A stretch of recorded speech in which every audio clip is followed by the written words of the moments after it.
Is everybody in? Is everybody in? The show is about to begin.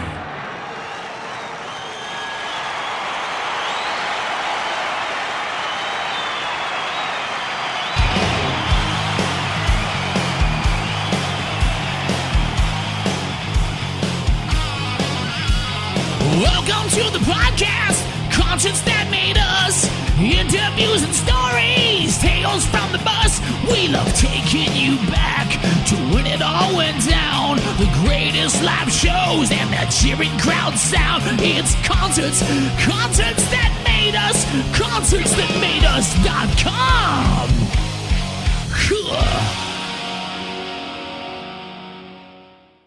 Jeff Scott Soto, welcome to Concerts That Made Us. Cheers. Good to be here. It's fantastic now. I'm looking forward to diving into some of Art of Anarchy's new music. I had Bumblefoot on not so long ago chatting about the upcoming album, There Be Anarchy. I'd love to hear your perspective on it. Well, yeah, I mean, we have two different versions of how this all came about. Apparently they continued writing after the demise of the band, so to speak. I mean, the band, they weren't going to continue after things fell apart with the second singer. And there were two moments where I brought the idea up of, man, I wish I would have loved to have heard what my voice would have sounded like on this material, because I love the first two records. I wasn't necessarily a big fan of Stapp or Weiland. That just wasn't my cup of tea musically, even though they're both very talented, especially for what they did. They have their own marks of what they did musically, and especially for this band. But music, the actual music of these songs, the first two records, I loved to pieces. And it was, I brought it up the first time in 2018 on the first Sons of Apollo tour to Bumblefoot. I was listening to the records and just saying, man, these songs are really good. It's so up my alley musically. And I dropped the hint to, I know it's no longer going to happen anymore, but I'd love to hear what my voice sounds like in this stuff. And, it just kind of stored in the back of his head, but it was actually the lockdown that it came about. It just came up again, and we were just catching up. And I said, yeah, man, what a pity that we couldn't, that you couldn't really make this Art of Anarchy thing happen. And again, I brought up, it would have been lovely to know what my voice would have sounded like on some of this stuff, even to the point where I might have even asked them if they had karaoke versions of the songs that I could just toy around with them. We were sitting around trying to fill time, and it was not even 24 hours later, he reached out to me and said, hey, there's a few songs we're still working together. We're still writing, not necessarily with any intent behind it, but we're still working on stuff. And here's a couple of songs if you want to dabble with them. And that was kind of the beginning of where it all started, the kind of return of the idea of returning. And we ended up writing like 2 albums worth of material that ended up being the result of Let There Be Anarchy. Oh my God. What was it like kind of stepping into those shoes? Everyone knows the history with the previous singers. What was it like for you stepping in? It was different for them, I think, more so for me. For me, I'm used to starting new things or getting involved with new things, etc. But for them, the first 2 singers in the band were basically, they were asked to join. They were, I don't want to say paid, but they were given advances, and money was exchanged to get them enticed to come into the situation. I've done many a situation, many a session in my life, or many a project where obviously it's the idea of, we've got this thing and it pays that, and you agree to do it.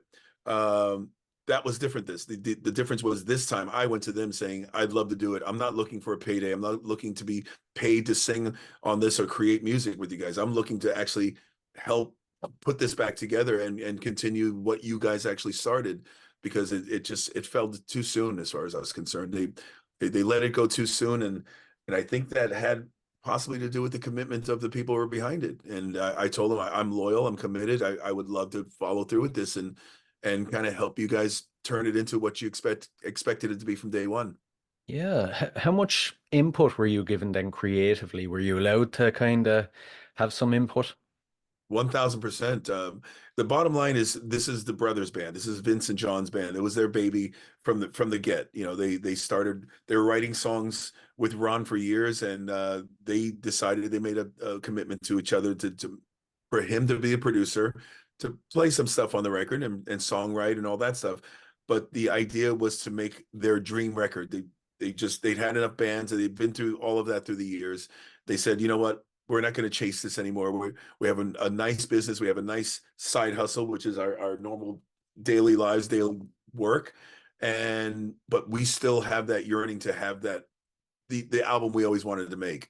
And that's how it all came together. They wanted to make a great record with various singers and just say, hey guys, look, we finally have something to pass on, to hold, to actually say we did it. And it was that. From there, it snowballed into Weiland being the solitary singer for the first version of the band. And when that didn't work out, they were like, well, I guess it's over. And it was just kind of like a last minute thing that they brought Stapp in because of other people that worked for them.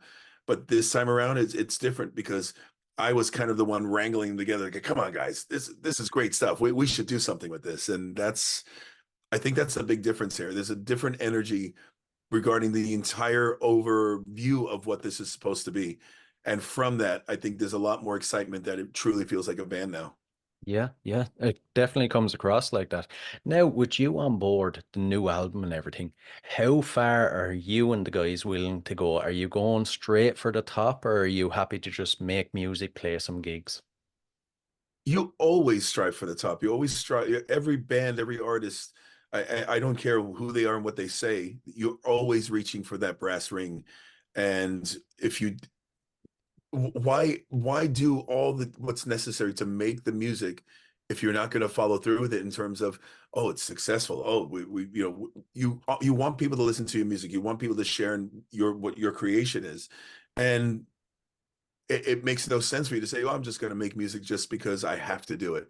At this point in my life, this stage of my life, I'm doing more so that there are a lot of people that stop creating new music. They don't find the reason or the point behind it, because in terms of, they look at it as a selling angle. They want to sell their music. I look at music, I have to do music. It's in me. I can't bottle it up. So I'm doing it because I really love doing it. I'm not expecting it to sell. I'm not expecting it to be go gold, platinum, and diamond, and all those things that we all strive for back in the day. It's beyond the rewards and Grammys and all that. I don't care about that stuff as much as I care about the creation of things. And if it resonates, if it works, of course, great. That's what we all strive for. But the bottom line is, I'm not going to sit back and wonder what if. I'm going to go for it. I like it. I like it. You guys also recently released the single Die Hard. The Yeah. video, I seen some behind the scenes of it. It looked like a hell of a time to shoot, and it's one hell of a video. What was it like to make? It was a long day. I mean, the day started at 10 a.m. and I think we left the facility something like 2:30 in the morning. It was a long, long day because there were so many parameters to be filmed and cut. And the band itself didn't even start filming until, I think, by the evening. I think we were there for about 12 hours before the band actually were starting to film, because they were filming all the external stuff. They had the extras. They had all these things that, people are hired and brought in at certain times. You got to release them by a certain time, but we're the band, we're invested, so we can leave when we're done. And it was a long, tiring day. We filmed 4 videos that day. Oh man. Actually, no, the day before we filmed the Vilified video. So we filmed 3 more that day because they all tie in. And this is something I wasn't aware of at the time. I just thought we were just knocking as many out as we can, utilizing the time and the fact that Tony and I were on the East Coast, the bass player Tony. But it actually does tie in together.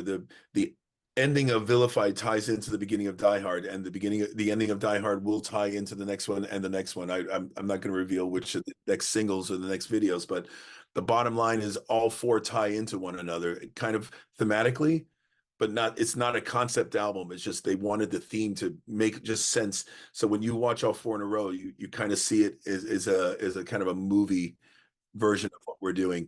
And yeah, the budget was ridiculous because we wanted to stand out. We wanted to do something that just goes a little further than just a performance video of the band. And that's exactly what we pulled off. Yeah, yeah. I remember seeing the first one a couple of months ago and I loved it. And you're right, I was kind of left thinking, I wonder what's going to happen next. So with this one, Yeah. again, I can't wait for the next one to come. But I have an interesting question for you now. When you complete a body of work such as this album, how do you reflect on it in your mind? I want it to mean something, especially for the times that we're living in. I always write my lyrics, especially in double entendre. I love to write things that make you wonder what what I'm actually writing about. But more important to me is I want the listener or the person reading the lyrics to have their own interpretation of what they think it's about. That that to me is the same way as somebody reading the book versus watching the movie.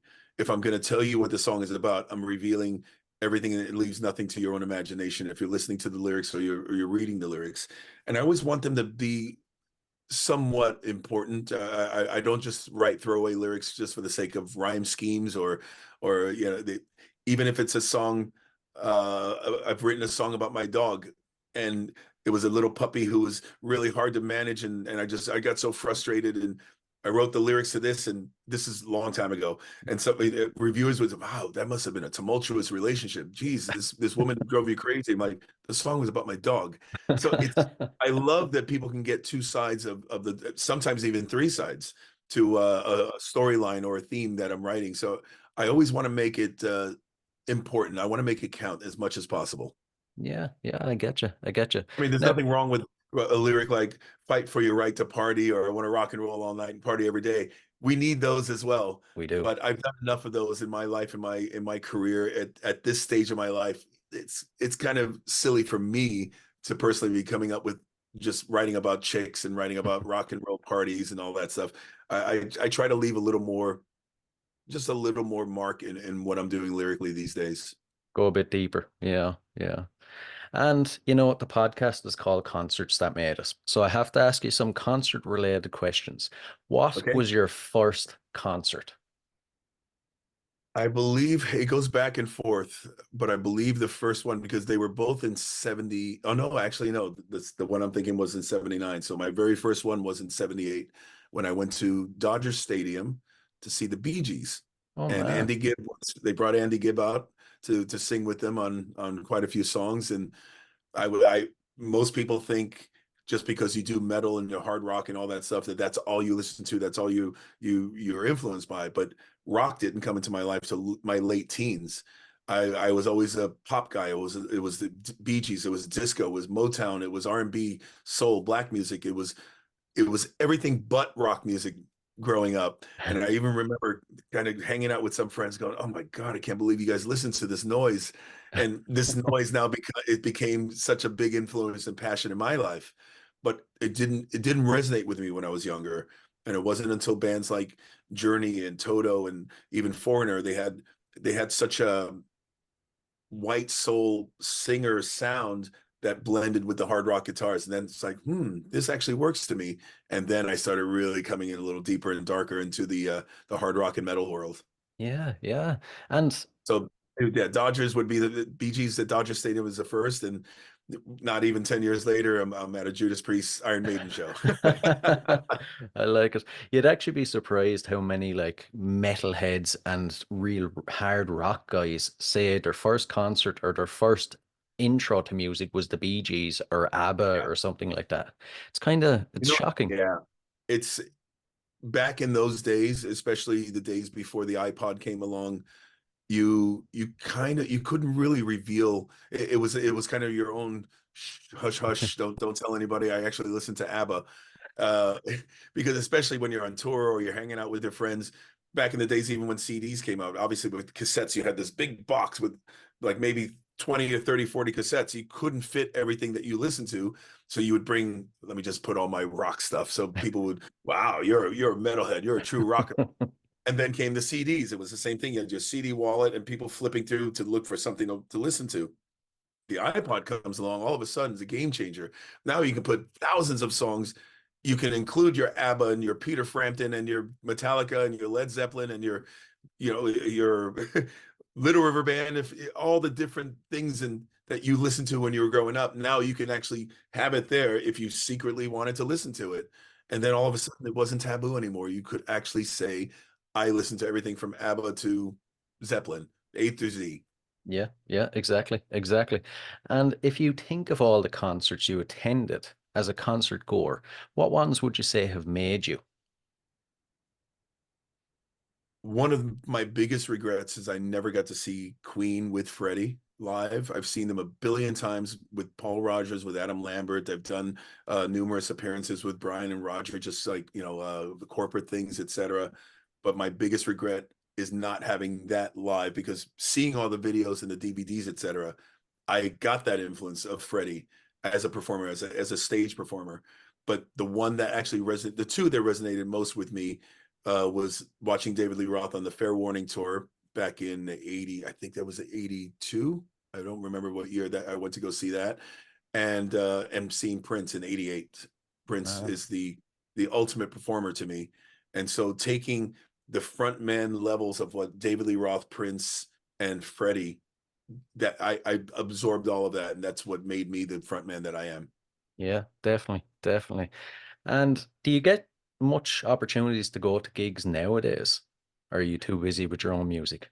Mainly festivals, because I do play a lot more festivals than the latter part of my career, and from that I get to see more friends, I get to see more colleagues, but I get to see other bands that I don't, of artists that I don't know and that were big influences on me. So that's where I get to see more of my shows.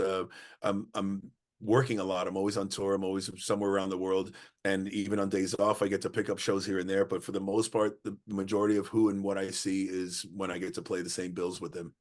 Right, right. Interesting, interesting. And for any listeners, maybe listeners over this side of the world that haven't caught one of your shows, what can they expect? Give us the full experience if you can. Well, by naming artists like Freddie or Prince, I like all of my shows to be mini events, even at a lower club level. I don't just go, here's a song for you, song is finished, how you doing, here's another one for you. I always try to tie in songs. I try to make it more eventful. Always try to make my shows something to remember. And thus far, especially in the UK, I've had some great success for in pulling that off. UK, Ireland, or Scotland, all of those regions. Every time I played there, I've always come up with something that is a little more special than just going on stage and song, good night. Mm. I like it. I like it. Now, if you think of all the gigs you've played, I know it's hard, but does one stick out, or maybe one festival stick out as a highlight of all the gigs? The ones that always resonate the most for me are the ones that you always dreamed of performing at, and you finally got there. And there are very few. I've still yet to play Madison Square Garden. That's, as a child, you just remember Kiss, and you hear Billy Joel sold it out. The Garden is like the antithesis to being an artist, to be able to play at the Garden. I haven't played there, but the Hollywood Bowl was always a huge dream. And when I was singing for Journey, I got to play there. We were doing a co-headlining tour with Def Leppard in 2006. And for me to be able to say that I got to do the Hollywood Bowl with my mother watching, that was one of the pinch me moments of my career, my life. Oh man, that must have been so special. Yeah, Absolutely. yeah. I have And to so ask. I still have the O2, the arena, I'd love to. It's still, and of course the the big one, the one Mm, in the big one in London. Everybody always dreams of Wembley. yeah, yeah, exactly, exactly. I have to ask, as a musician of your stature, how do you view the Whiskey a Go-Go? Because I have this kind of image of it as a mecca for rock music. You know, you think of the Doors and all the guys that played back in the 70s. These local, I guess these well-known places around the world. I kind of felt the same way about the Marquee in London. You hear so much, you know so much about it, but you actually, when you're actually there, you go, well, that wasn't as special as I was expecting. Right. And when you live, you virtually live down the street from these places. They're as not, I don't want to say important, but they're not as um iconic as they are to others around the world. To us, it's okay. Well, there's the whiskey, there's a Taco Bell, there's a McDonald's, and a Shell gas station. They just become as part of our regular life. You don't really think of it that way until you hear others talk about it that way. The same, like the Rainbow Bar and Grill is so world renowned, but for me, it's just a place you can get really good pizza. So Ah. it's when Right. you live there and when you're around it so much, you're kind of jaded to the fact that that means so much to other people. But Mm. you're reminded of it, of course, when you're talking to people like yourself, and you just you know that it actually resonates with others more importantly. And it would be the same thing for me of certain venues around the world. Others that drive by it every day, it's just that. I gotcha. I gotcha. That's really interesting. Now, I've never thought of it like that, but yeah, it makes sense. Makes sense. Mm. And back to your gigs then. If you think of if you think of all the gigs you've played, is there one that maybe sticks out as the worst experience? Everything went wrong, and how did you overcome it? There was one show with Talisman. I remember we didn't have our normal sound guy, and it was just sound problems from the sound check all the way through the gig. And there's a little clip we did. There was a documentary of sorts released of Talisman quite a few years ago. I think it's out of print now, but there's a portion of it where somebody took some fan footage, or it might have even been one of our tour managers, somebody filming from the side, where I'm trying to talk to the audience. Clearly, nobody understands me. We're in Paris, and I'm speaking, trying to broken, slow English, trying to get them, to respond, speaking to them. But every time I'm speaking, the mic feeds back. So I'm Oh, like, oh. So I'm saying something that I think it's important, and then just loud feedback. Okay. So then I move over a little, shift to another position, but the spotlight's staying here. I'm like, can you follow me? And then I'm starting to speak, and it started. I got so frustrated after 4 or 5 times. It was ringing over, and the guy wasn't following me with the light. I threw the mic down and I walked up the stage, and that little bit is on the documentary. I'm not one of those that it'll ruin my night and I won't come back. But at that moment, I just got so frustrated. I left the stage, and then the band continued. I came back on. We went on with the gig. oh man. I wouldn't blame you. That would drive you nuts.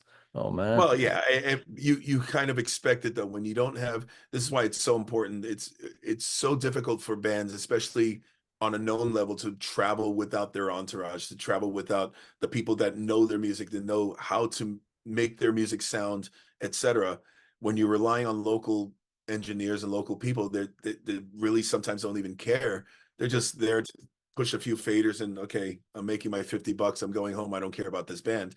You're going to get that. You get what you pay for. So it's unfortunate that a lot of bands can't afford to have their entourage always with them. And that was one of the scenarios we decided we don't need to do the extra expense, and then we paid for it. Paid the price, yeah, yeah.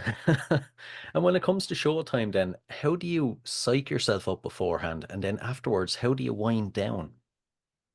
I don't really have to psych myself up. My job is to make sure that I'm ready to be as good as I possibly can, even if I'm not feeling all 100%, or if I'm sick, or even if I am 100%. My duty is to concentrate on making sure I deliver what the people are there to what they're expecting me to deliver. So my psych comes from the fact that I'm putting everything, all the energy on my voice and my show and all of that. It's not necessarily I could be playing in front of 50 people or 50,000 people. It's the same level of energy and the same respect I put behind every show. I don't go and say this one's more important than that one. They're all as important to me, because especially in the day, the days this modern times, YouTube is forever. Back in the day, you got some guy that snuck a tape recorder in his bum and is getting bootleg copies of you. It's not as big a deal as now. It's immediately minutes after you've done it, it's going to be posted and the world's going to see it, and it's going to be there forever. So you want to try and be on top of your game as much as possible, and always thinking and making sure that you're not just resting on your laurels and you're just phoning it in, so to speak. But yeah, to come down from it, that's a whole nother animal, because you get off that stage and you've given it all and you're exhausted, and I pretty much rather not speak to anybody or see anybody. I'd rather just like kind of be on my own and get my own zen to calm down from it, because even then you have the after show of seeing guests and talking to the band. Oh, you messed up that part. Hey, did you see that? You want to talk about the show, but immediately I really need to come off stage and just kind of flop on the floor with a towel on my head. Yeah, yeah. And before we dive into the last couple of questions, then future plans that are set in stone. I know you guys have some dates coming up with Art of Anarchy. Yeah, we decided, instead of actually trying to force a tour, again, we need to make sure that we're doing things in baby steps, because this band's been dormant for so long. We can't expect their fan base that they were able to pick up back then are immediately going to jump back in with yet another singer. And there are many more people who have no idea who the band is. So we can't assume just because we've released the record that we can book an entire tour. We have to wait and see if it resonates, if there's a demand for the band. So, but on the same token, we also needed to get out there and kind of get our feet wet. So we decided to put this 2 weeks of shows together to kind of celebrate, commemorate the dropping of the album. And from there, we just kind of feel it out and see if it resonates, and we go from there. It's at the moment, there's nothing yet. There's a lot of things being planned, but there's nothing I can talk about just yet. Right. Because obviously some triggers are going to be pulled based on the interest of, when people finally get to hear the whole record and get to see if they like us or not. Yeah, yeah. I know you said earlier there was a couple of the older songs you would have liked to have sang on. Can we expect some of those songs at the live shows? Absolutely. In fact, this is my 40-year anniversary. I started my career in 1984 with Yngwie Malmsteen, and so I have a wealth of material that I've had to write, sing, tour with, and my hard drive is basically full. For me to try to remember lyrics for everything that I'm doing currently is impossible because I still have the old stuff stored in there that I can't remove to make space. So my learning process these days, especially with Art of Anarchy, is I have to sing the songs that I'm learning from the other singers for me to learn them. I can listen to them over and over and over, but until I actually demo them myself and listen to myself singing those songs over and over, that's when they become mine. That's when I can actually remember them. And that's exactly what I'm doing. When I go to the gym, all I listen to is the older Art of Anarchy songs with my voice on them, because that's how I'm absorbing and soaking them in to Right. get ready for the tour. Ah, I like it. I like it. Interesting way of doing it. And as Yeah. well, am I right in saying you're doing the Monsters of Rock tour with Soto? Yeah, doing the Monster Rock Cruise. That's I don't know how many years running now. It's pretty consistent, consecutive. But those people are great. They ask us, my other band Soto, to come back every year. And what we're talking about, what do I do on stage to make it memorable? I always come up with themes and things to leave us. Every show that I do there leaves a mark. It's not that I never repeat myself. I never just do the run of the mill songs that people expect to hear. I always do something more eventful. So, I'm contending with the bigger bands as well. And it's the same setup as like a regular festival. As I'm starting, one of the bigger bands is finishing, and as I'm ending, one of the bigger bands is starting somewhere else. So you got to try to find things to keep them there, even if they miss one or two songs of the other two that I'm sandwiched between. Yeah, yeah. I have to ask, we all know what it's like to go on those cruises from our perspective, but from the musician's perspective, what's it like? It can be exhausting and tiring because unless you're the key marquee artist that's basically got the whole top of the ship to yourself, you've got massive room and privacy, and you don't even need to leave the room to get a meal. You're pretty much one with the people. And so while that's great, it also can be exhausting where you can't leave your cabin without, or I'm going to go get a bite. And normally that take you 5 or 10 minutes to walk from one end to the other. It takes me 45 because I'm stopping photos and I want to be as nice and cordial as possible. So I find my moments where, okay, I know I can do this within this time, and I just try to try to direct myself to be in and out. But for the most part, it's almost unavoidable. So it does turn into a bit of a convention kind of setup where there's no real privacy or escape from seeing people, and they're excited too. They're for the most part very respectful. They don't assume that you're there to take photos with them when you're trying to put some pasta on your plate. But for the most part, they want to take that opportunity because they might not get it again. They have you right there and then. So I try to do as much as I can. I'm not rude to anybody. I give them, equal and ample time. But for the most part, it is difficult to find peace and quiet in a situation like that because you're just surrounded. Anywhere you go, you're surrounded by festival goers. Yeah. Geez, I think if I had the choice, I'd stay as a festival goer now as opposed to a performer. Doesn't Well, sound fun. it's a give and take, and it's, of course, it has its moments where you need that privacy, but on the other hand, it's a lot of fun. I do like to connect with people, and I do like to show that I'm a human being too. breathe and eat and sleep just the same as they do. Because obviously the rock stars always have this mystique that we're superheroes, that we live on some kind of Krypton planet. We're just normal people too. So I like to remind them and remind myself that we're all one anyways. Yeah, yeah. Right, we'll finish off with the last couple of questions. So I'll start you off with an easy one. What are you currently obsessed with? It can be a book, a TV show, music, anything. Is a show called Married at First Sight, Australia. Right. it's it's got everything I love on reality TV, but it's brilliant. It's a guilty pleasure that I just can't stop watching, and seeing every season. It's great. It's fantastic television. So I'm obsessed with this at the moment. Right. I'll have to check it out. So And there's a that UK version of it as well, that the original version of it was very boring and very dull, and they've now changed and branded it towards the Australian version. So the last season of the UK Married at First Sight was it was much better, and it was very much like the Australian version. The one in the US is a snore fest. You watch that, I can watch that at night and don't need a sleeping pill. It just puts me right out. right. Right. I know what to watch next time I'm suffering from insomnia. And if you could revisit any period in your career, what would it be? Hmm.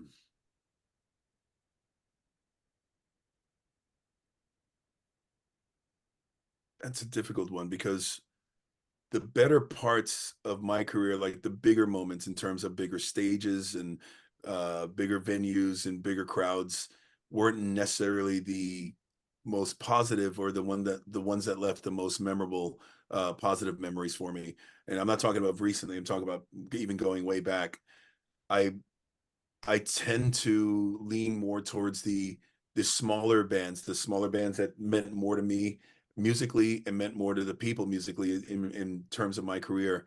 So, I mean, anything from the band Talisman, as I was saying, to even my solo stuff when I go out there and do my solo tours.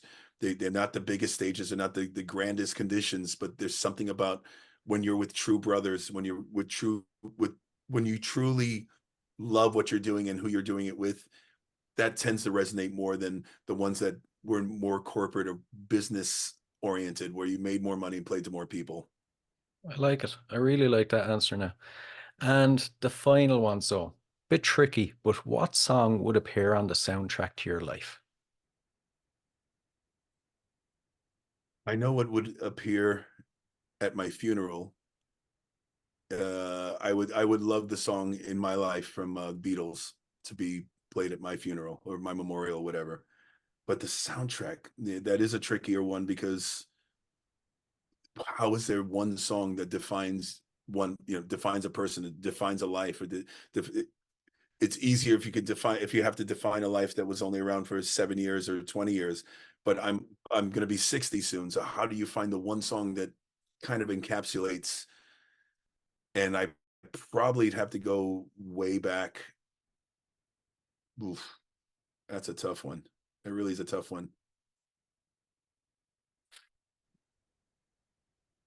Yeah, that's an open-ended one, man. I've got no real, because there's so many that I could choose from, but then as many as there are, they're a bit incomplete. I So getcha.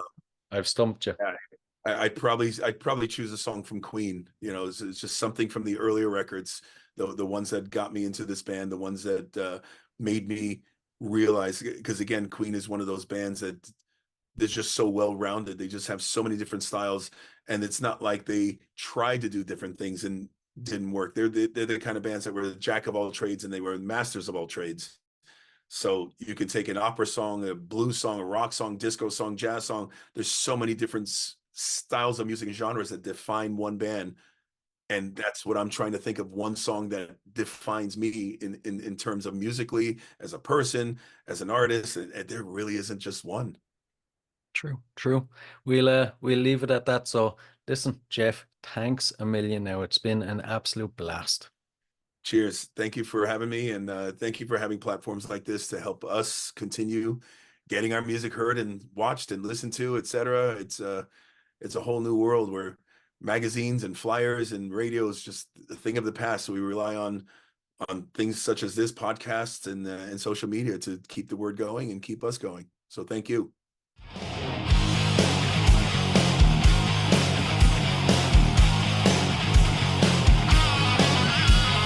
Welcome to the podcast, concerts that made us, interviews and stories, tales from the bus.